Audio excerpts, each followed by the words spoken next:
Today we're talking about some amazing filters that I use for the Sigma FP and the Panasonic S1H. But first, if you're new to the channel, my name is Anson, and on this channel we talk about filmmaking, specifically filmmaking gear, as well as tutorials and a look at the projects that I'm working on. And so if that's something you're into, consider subscribing. Over the last couple weeks, I've actually been testing and using some Formatt Hitech filters, both IRND as well as diffusion filters, and we're going to talk about them here today. Now, specifically, the ones we're going to talk about is the Firecrest Ultra Cine Super Slim lineup. And that consists of a clear filter, some diffusion filters, as well as IRND filters. And so we're gonna address the entire Super Slim lineup from Formatt Hitech. But first I wanna mention that Formatt Hitech have sent me these filters to test out, but as always, they're not requiring I say anything specifically, and so you can get my full and honest opinion. Something else that we're gonna be talking about today is I am gonna be announcing the winner of the Anson & Co 2022 Short Film Challenge. And so if you are interested in finding out who won that challenge, stay tuned to the end of the video.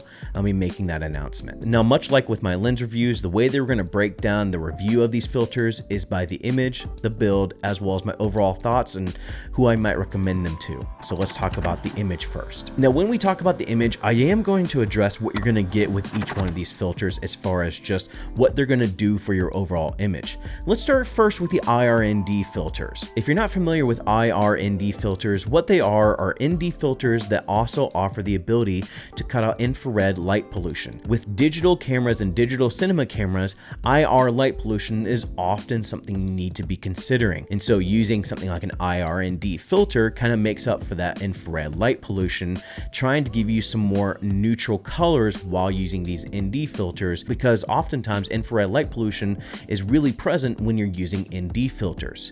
And so that gives you a little bit of an idea of what IRND filters are going to do. Now, I will say, as far as the image quality and the overall image performance of the IRND filters, I really have been pleased with how they perform. They are for the most part consistent across the board in all the stops, which is oftentimes what you're looking for, especially on set, because if you change a stop or if you change the ND filter, you don't want to necessarily have to deal with color shifts. And so having these be pretty consistent across the board in all the stops is a really nice feature. And so between that and the ability to cut out the infrared light pollution, the image quality coming from these IRND filters is really pleasing. Just a really good performing ND filter. So as far as image, the IRND filters are amazing. Let's go over and talk about the diffusion filters. Now, currently with the diffusion filters, you have a black super mist and a clear super mist. And really the difference between these two diffusion filters is how they handle shadows as well as contrast within your shot. And so the black super mist is going to try to maintain the shadows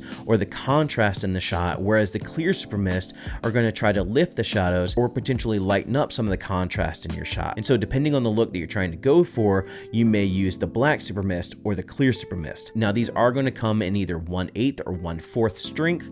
Depending on how much diffusion you want your shot, you may go with one or another. Now, something I appreciate about the overall image performance of the diffusion filters, with the diffusion filters, you're going to soften up your image a little bit more, give that less digital look and more of that filmic look. Also, what I really like about these filters is because of the quality of the filters, they're going to have a nice mixture of maintaining the sharpness of the image, but also give you that diffusion. And so it's going to give you the diffusion where you may want that image rather than just mudding up your entire frame. And so that's something I've really enjoyed about using these diffusion filters, is that kind of happy medium of maintaining sharpness, but also giving you that softer image, that more filmic look. And so that's what I appreciate about the overall image performance of the diffusion filters. Now, the clear filter is really not going to change the image at all, but this is really intended to protect your lens or protect other filters you may be using. And so if you want to add the extra protection, this may be an option to look at, is the clear filter that's available. And so again, just really impressed with the overall image performance that these filters help produce. So with that, let's go over to the build of these filters. And really I can address all these filters in one fell swoop, because the biggest thing about the build of these filters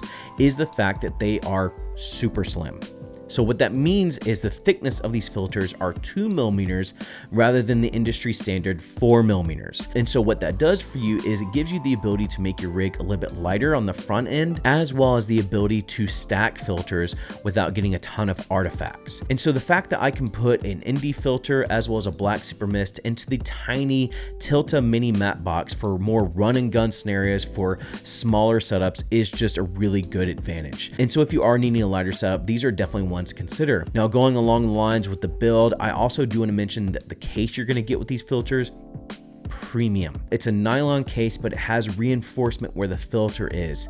And so as you have it packed away, you don't have to necessarily worry about the filter getting cracked or anything like that, because the filter case has that reinforcement. So just one of those nice attention to detail things that's available with the Formatt Hitech filters we're talking about here. And so image quality, amazing. Build quality, amazing. Let's talk about my overall thoughts and who I might recommend these for. Now, with these being smaller and lighter, I would absolutely recommend these to people that need a rig that's smaller and lighter. Maybe you're doing more travel stuff, maybe you have a car rig, maybe you have a gimbal setup. These filters are perfect for those scenarios. And so that's automatically no-brainer. You need a lighter setup, you should absolutely be looking at these filters. But on the other hand, another group of people I might recommend these for are people that are looking for these more professional grade filters at a lower cost. And so again, if that fits your needs and meets your criteria, I would 100% check out the Superslim lineup, whether it's Diffusion or IRND filters from Formatt Hitech. And so with that, that's it for me. But before we go, I did want to let you know who won the Anson & Co. 2022 Short Film Challenge. Now, there were a lot of really good participants, and I want to thank everyone for participating in this short film challenge. I always appreciate when people participate in these challenges that I put out. But the winner of the short film challenge is Jimmy Shaw. I've already reached out to Jimmy. He's already received his prize, but I loved his entry. Just a really good take on a fashion film, black and white fashion film. And beyond just announcing the fact that he won the short film challenge, I am going to be leaving Jimmy's YouTube channel link in the description below. So make sure you go visit his channel. Definitely go show him some love. But congratulations, Jimmy. Again, thank you everyone for participating. But that being said, thank you all for joining. Go and find your journey. Go embrace life. Stay safe, be happy, support each other. Wash those hands, and I'll see you here next time. Peace.